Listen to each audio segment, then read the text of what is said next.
rich, today's video is for you.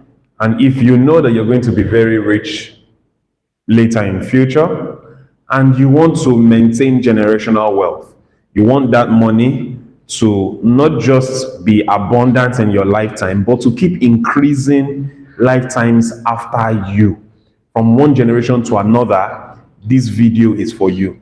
Watch till the end and pay attention to every single detail, because in this video I'm going to be revealing some of the secrets of the richest people in the world. And when I say richest people in the world, I'm not just talking about one generation, I'm talking about generations up to, for example, I will look deeply into Rockefeller's generation and how they have kept wealth for 7 different generations.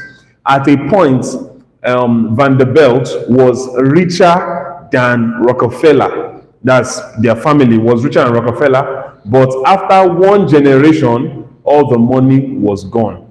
However, for Rockefeller, for 7 generations, they've been able to maintain wealth. So really, if your father is rich, this will be very beneficial to your entire family. If you are rich, or you're going to be, you know that you're going to become very wealthy very soon, one day, this will be beneficial to you. Because if you can set up certain systems and structures, your family members will never be poor again for the rest of the world until Jesus Christ comes. Interestingly, certain families already understand this. Even in Nigeria, for example, the Adeleke family, Davido Adeleke, they understand this concept and they are also already setting up certain things. That's why Davido will tell you that if he decides not to do music today, he's going to be a multi-billionaire. Why? Because of certain things that have already been set up in the family, such that no member of the family can ever be poor. And guess what? That money didn't start with their generation, it started with their father. So if your father is rich, I'm repeating, pay attention to every aspect of this video. And if you know you're going to be rich, pay attention to every aspect of this video, because it's going to help you to maintain generational wealth until Jesus comes. Proverbs 13 verse 22. Proverbs 13 verse 22. It says, a good man leaveth an inheritance to his children's children, and the wealth of the sinner is laid up for the just. A good man leaves an inheritance not just for his children, but for his children's children. Now, the Bible is very precise that it is not just for his children, but for his children, in other words, to the 3rd generation. It has been discovered that most of the time, when somebody is wealthy, his children inherit the wealth, but unfortunately, his children's children don't get to inherit that wealth also. It has been discovered from statistics of wealthy people in the past that most of the time the wealth ends at the 3rd generation. In other words, the children inherit the wealth, but by the time it gets to the 3rd generation, that money has already finished. But the Bible is saying that a good man leaves wealth even to the 3rd generation.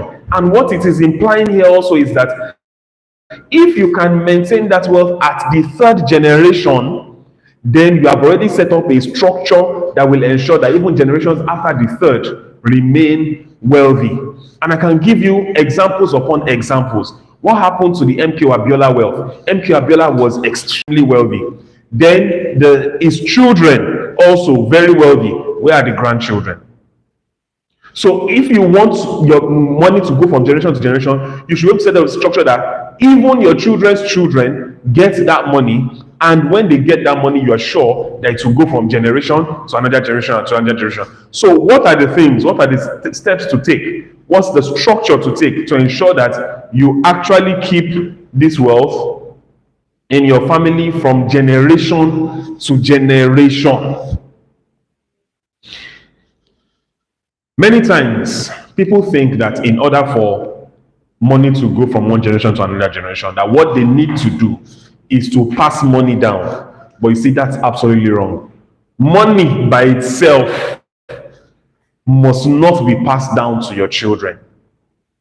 I will say that again and again. Money by itself, cash, should not be passed down to your children. That's why you will hear some of the most wealthy people in the world today, like Warren Buffett, say that when he dies, all his money, or maybe 90% money, will go to charities.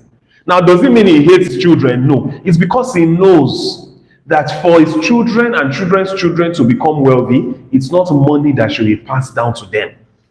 It's because he understands this thing.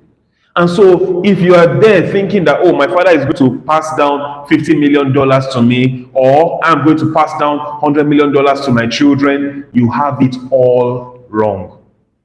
But it's a good thing that you're watching this video right now, because I'm going to show you exactly what you should pass down to your children. The first thing that you must pass down to your children, if you want your children's children to become very wealthy, the very first thing that you must pass down to them, very important, is your knowledge. Your knowledge. Now, I'm keeping till the end a particular structure that will actually keep money going from one. So you're not passing money to them, but the money that you have already put in that structure will keep it to be like an infinite loop that will keep going to them, so that even if they are useless, God forbid that you have any useless child or grandchild, even if the child is useless, even if the child doesn't take knowledge, does not take all the other things that I will mention, the child can never be poor. And when that child dies, the child will leave even greater wealth to his own children. That's the cash aspect of it. I'm leaving that till the end of the video, so make sure you stay till the end of this video. So the first thing that you want to do is to pass knowledge to your children. No matter how old your children is, in fact, you should start passing the knowledge to your children when they are very young. When they are below 7 years old, that's when you should start passing knowledge to your children. Start telling them about making money. Start teaching them about wealth. Now I play Monopoly with my children, and when I'm playing Monopoly with them, I'm playing Monopoly with them majorly to teach them about wealth. It's frustrating sometimes. Very frustrating. Because they're asking questions, they're missing this, they're missing that, but something is registering in their mind about wealth. Every now and then, there was a certain period of time when I would just ask them, come. I give you this amount of money. I want you to multiply it and make it times 2. And they begin to think, what do I need to do? And that was how I taught them the meaning of investment. That's how I taught them that they can buy things, and sell again. Now my children are always on my neck. One of my children draws and is always on my neck saying, let's go out and go and sell my drawing. Let's go out. Put the consciousness in their mind. Pass your knowledge over to them. What you know about business, pass it over to them. Several times I've asked them to sit down and put the camera in front of them, and I say, now market this your artwork. And then by the time they market, I'm saying, I'm not going to buy it. Nobody's going to buy your artwork. It's not interesting. And then I tell, okay, do this. And that will get me to be interested in your artwork. And that will get me to be interested in your artwork. And then the child will go back and reiterate it. I'm teaching the child marketing in front of the camera. I'm teaching them how to create content. So whatever knowledge that you have gained, start passing it to your children now. If you're on this level when it comes to knowledge and your children are at 0, you are wrong already. You are already setting up your family for poverty, for generational poverty, and that is absolutely wrong. You must be passing knowledge over to them. You must be teaching them. If you say something or you do something, ask them, why did I make that decision? Why did I do that? And then when they say what they understand, you tell them, no, this is exactly how it is. This is what to do. This is why you should not do it like this. Why you should always pass the knowledge over to them. Always pass the knowledge over to them. Let them understand money. Let them understand your niche. If you are a scientist, for example, an engineer, and you're making money from that field and all that, pass the knowledge of engineering over to them. It's not just about general knowledge, yes, but also niche knowledge. If you're a politician, pass the knowledge of politics over to them now, so that when they are older, they become master politicians. They are better than you at it. If you are a musician, pass the knowledge of music over to them now. If you're a banker, pass the knowledge of banking over to them now. Because it won't be right that by the time you're done, or by the time they're older, they have no interest in what you're doing, and they don't even if they want to have an interest, they don't understand. Pass that knowledge over to them now. All right? So number one thing that you need to pass to them is knowledge. I wish I had enough time, but we try to keep this thing at 30 minutes so that you get so much value in that little time. So, number one thing you want to pass over to them is knowledge. Number two, very important thing you want to pass to them is your what's it called now? What can I call it? Your phone book or your contact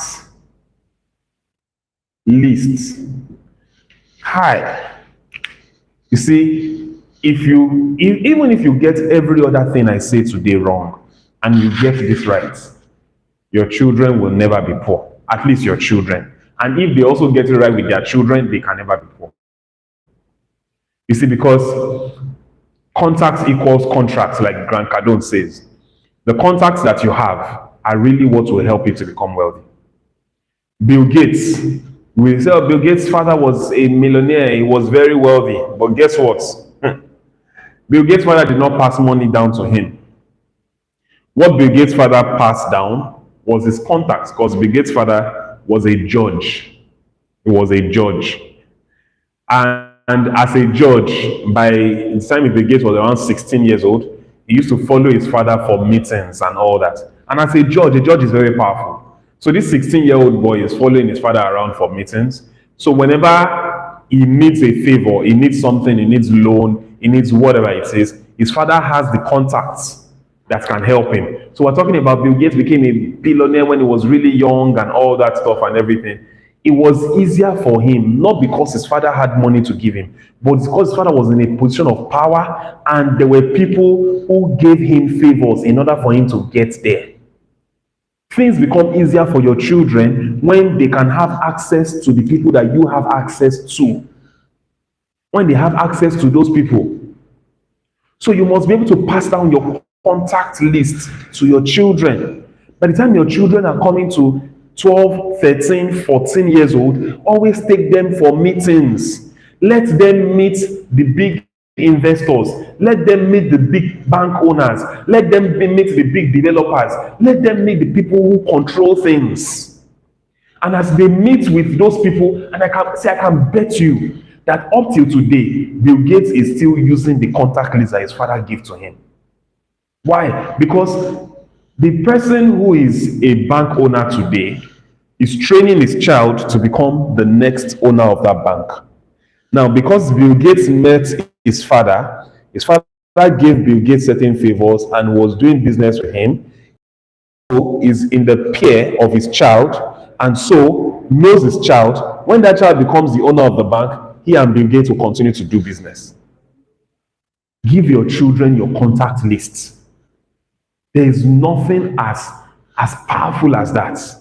Give them your contact. Well, if they're 13, 14, at that age, start taking them for meetings. Start ensuring that they meet with the children of some of the contacts that you already have in business. Warren Buffett, also the same thing. Donald Trump, when Donald Trump was about 17, 18 years old, his father was a developer in New York. When Donald Trump was about 17, 18 years old, he was following his father to developers meetings. So he knew all the developers when he was 17, 18. Now somebody else at 30 years old is just waking up and saying, I want to become a developer. Whereas somebody else, and I want to build network, I want to build my network in the space of development. Donald Trump, since he was 17, 18, already knew all of them. He already knew, of course, the bank people that are going to support the project. He knew the developers that he should meet. He knew the landowners. He knew the regulators at 17, 18. He has a great edge over the guy who at 30 years old wants to go into development. That's how come he became as big as he is. So, once your child is getting old enough, 13, 14, thereabouts, is a teenager, start taking them to those meetings. Let them come to, if they can't be inside the room for the meeting, let the child stay at the lobby. Before the meeting, he will meet all those people. After the meeting, he will meet all those people. If he meets them, if he keeps meeting them like that, one day when he has an idea, he already knows who to go and meet. And that person, because that person has a good relationship with you, that person is also going to attend to your child. All right? So you pass down your contact list. Pass that down to your child. Number 3 thing that you must pass down to your child is your discipline. Your discipline. In other words, your rituals. Your rituals. If you always wake up 5 a.m. every day, wake that child up at 5 a.m. every day also. Let that child become used to it. If you always, maybe social media, for example, you always post a video at 12 noon every day, let that child know that you post at 12 noon every day, and once in a while, ask that child to help you post. So your disciplines, those things that have helped you to become who you are, those rituals that you kept all your life, that have helped you to become who you are, pass it down to that child also. You see, because and you must start passing it down to the child even when they are 5, 6, 7 years old. You see, because the reason many children go wayward is not because they were not taught at home, it's because they were not passed disciplines, certain disciplines were not passed over to them. If the discipline is passed over to the child, that this and this is what you must do, this is what we always do in this family. You know, some of the richest families in the world, I didn't want to mention this before, but I think it's good I mention it. Some of the richest families in the world, the biggest families in the world, the things they pass down to the child, they pass down the best color of that child to that child. In other words, you ask the child, what's your best color? And he says, our best color is red. And that our best color in this family is red. And that's what the child's best color is, the family's best color. It was the discipline was passed down to the child. These and these are the rituals. If you like red, and if you always ride horses, if you always do this, if you always do this, you definitely have that lifestyle that will help you to become great. So if you read regularly, pass down that discipline of reading also to your child. If you are the kind of person who you're good with networking, pass down all your networking disciplines to your child. Not just saying that it's different from knowledge. It's right now telling the child, now I want you, when you go for your prom, this and this and this is what you must do. When you go for your end of the year party in school, I want you to meet this child. When you meet that child, collect the contact details of that child. And when you get home, this is what you must do also. Do it. And everywhere that you go to for an event or something, this and this is what you must do. Now, not just you telling the child, but you doing it. And now sometimes maybe you are at an event with the child and you tell the child, it's your turn, go ahead and do it. Pass the discipline over to the child. Pass it and make it strict. Be very, very strict with it. Be very strict with it. If it's your dress code, pass that dress code over to the child and say, this is how we dress in this family. Now, I'm not saying, the reason I said I was going to be careful not to talk about colors, I'm not saying you should go as deep as this is our color. I mean, so that it doesn't become like child manipulation or child abuse or something. But then it has worked over generations. It has worked. They choose the child, what's it called? The child's best color. They choose the child's spouse. Oh my. Roll this and roll this and roll that. You're just standing there looking.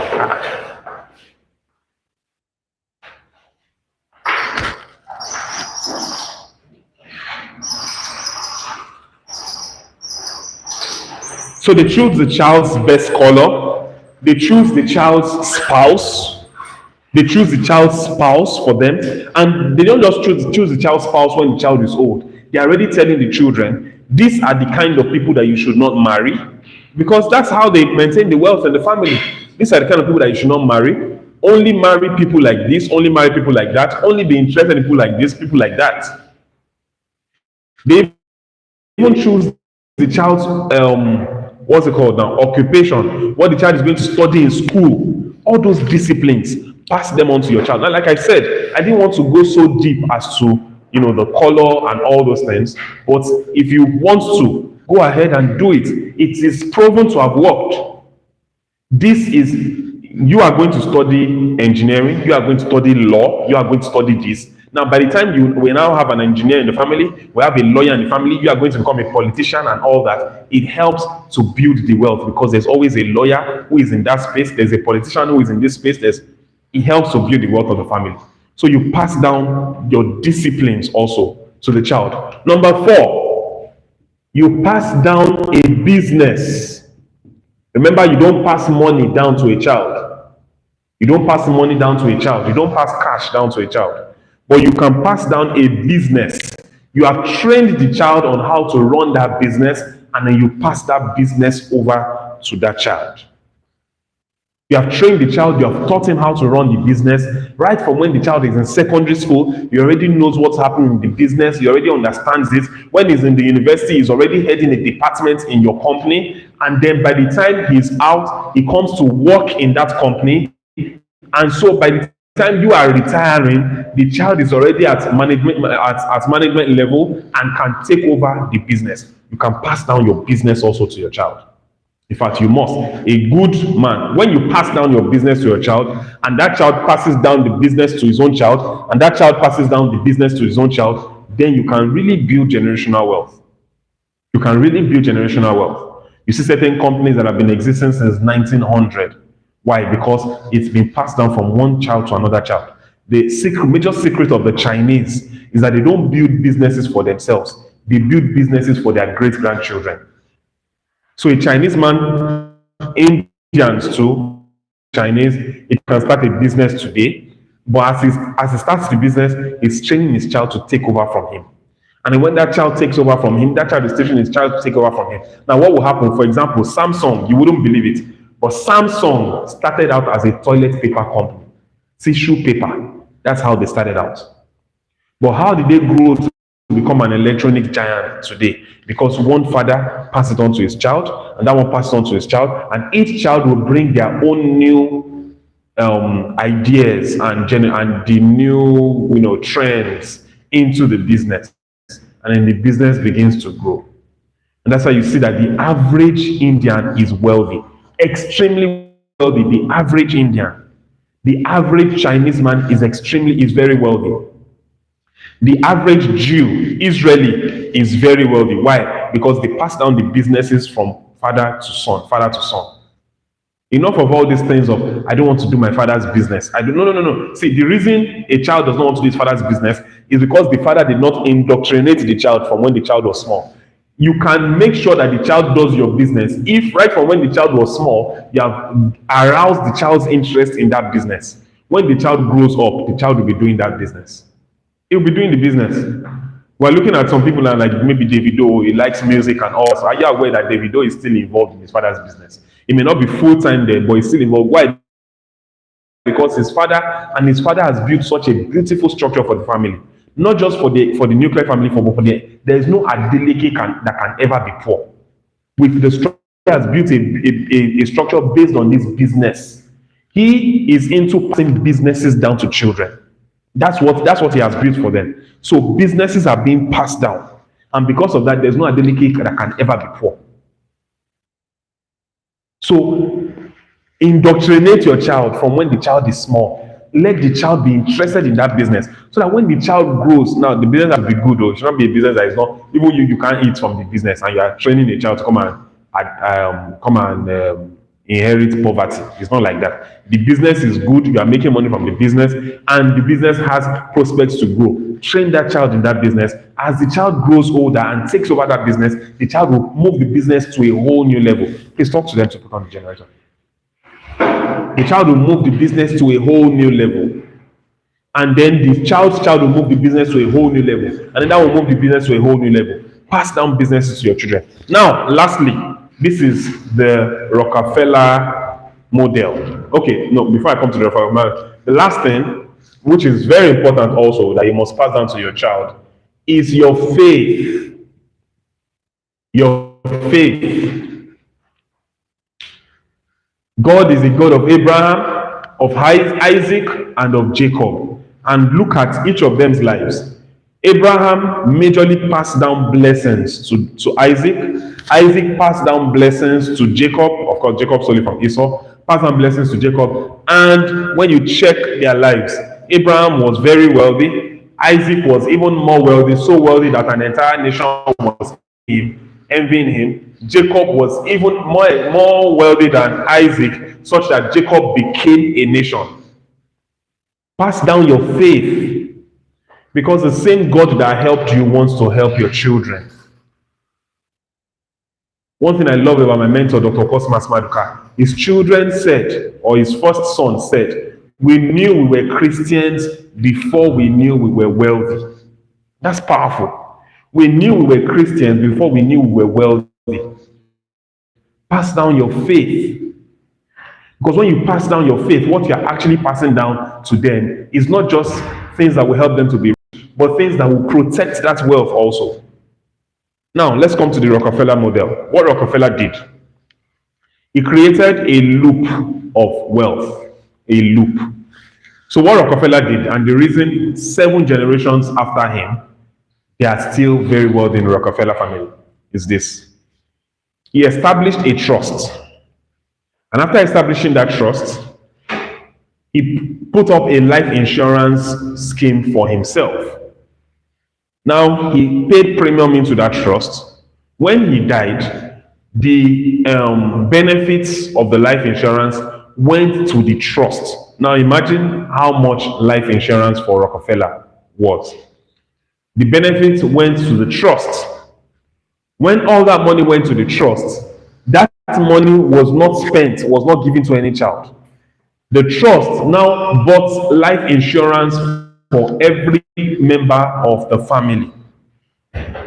The trust bought life insurance for every member of the family. So once you are born into the Rockefeller family, you already have life insurance bought for you automatically. It's okay, leave it. Leave it. So once you're born into the Rockefeller family, you already have life insurance bought for you automatically. Now, the trust will be paying the premium for the life insurance. By the time your life insurance has built some cash value, you can now take a loan on the cash value on your life insurance. After taking that loan, you can use that loan to buy a house, to pay for your education, to just live your life. And it's not small money. You can use that loan to live your life. After that person is dead, the benefits of the life insurance are paid. They deduct the loan, and then the benefits are paid back to the trust.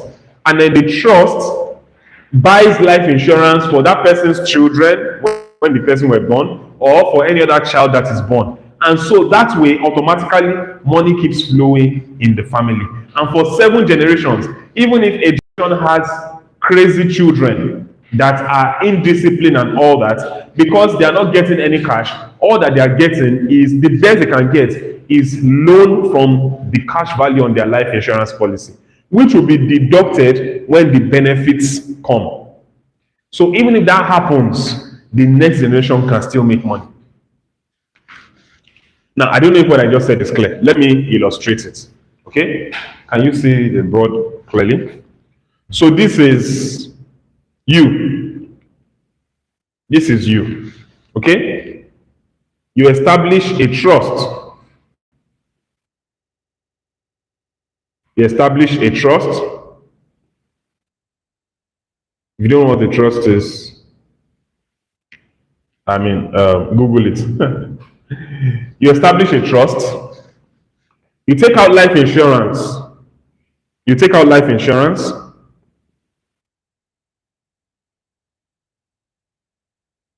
You take out life insurance. And then you're paying the premium to the trust. And then the trust is paying the premium to the life insurance company, to your policy. The day you die, how is it casket drawn now? The day you die, you have benefits from your life insurance. Those benefits are paid to the trust. benefits. And this could be your rich father, your rich uncle, whoever it is that you want to show this video to, and have them set up something like this. But it has to be a lot of money for this to make sense, because running this trust costs money. So it has to be a lot of money for it to make sense. But you can do it without the trust. But if you do it without the trust, then you are trusting individuals, you are trusting the next generation to continue the trend. And that's almost, you can't bank on that. So benefits go, I hope that you can see this clearly. Benefits go to the trust. So now the trust has plenty of money on it. The trust now picks your children and buys life insurance for all of them. Buys life insurance for all of them. So all of them now have life insurance. The trust is paying the premium for their life insurance. At a point, maybe they've gathered $1 million. This guy has $1 million in the cash value of his life insurance. So he takes a loan, and the life insurance, of course, limits how much loan you can get. So he takes a loan, and let's say he takes a loan of $500,000, $500K. After he takes that loan, he uses that loan to live his life, to build his house, and just to live a decent life. Then he dies. He dies. The moment he dies, benefits from his life insurance goes back to the trust. So the trust gets more money. They use it. These are his children. They buy life insurance for these children, and then the cycle just goes on and on and on. And this is what Rockefeller established, such that 7 generations. So he's not trusting this guy to manage the money well. He puts the money in this trust, and he has already written for a trust. If you know what a trust is, he has already written the rules and regulations, so to say. There's a document as to the modes of operation of this trust when it comes to his estate. So whoever is heading this trust must follow through. And if the person is not following through, the government can always come on that person.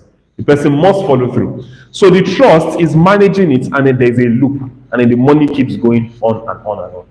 If you are going to be very wealthy in future, pay attention to this. Maybe you can go and study it even more. If you know you're going to be very wealthy in future, if your father is very wealthy, pay attention to this, study it very well, so that for generations upon generations, up till today, the Rockefeller family, they are still billionaires. This trust, one of the things that Rockefeller also did, because he was a born-again Christian, is that he ensured that a certain amount, a certain percentage from this trust still goes to building churches. How will I draw church now? Building churches. A certain percentage still goes to building churches, still goes to charity, and all that. So Rockefeller lived in the 1800s, but up till today, he's still building churches, he's still supporting missions, he's still doing charity, because he established this trust that has also ensured that money keeps rolling in the family. So that's how you can ensure that you build generational wealth, such that your family, your children will continue to bless God that you came to this world. Why? Because they can never be poor, and their children can never be poor. Let's go over it again. Number one thing that you want to pass down to them is your knowledge. You want to teach them all that you know. Number two thing you want to pass down to them is your phone book or your contact list. If they are very smart and intelligent, they will use this contact list very well, and it will give them a great edge in life and in future. Think about it. If your parents, the people that you are trying to connect with now, if your parents had passed down their contacts to you, imagine how easier your life would have been. So, contact list. The next thing you want to pass down to them is your discipline, your rituals. The things that you did or that you do that have helped you to become who you are. Those disciplines you want to pass that down to them. Number 4 thing, you want to pass down the business to them. Don't just start a business that will die with you. Don't just start a business and go and sell the business very easily. Don't do that. Start a business. You can sell some businesses, but there must be at least one business that you will pass over to your children. And that's the major secret of the Israelis, major secret of the Chinese, the Asians, Chinese, the Indians. They pass business. That's why today is as if they are ruling the world.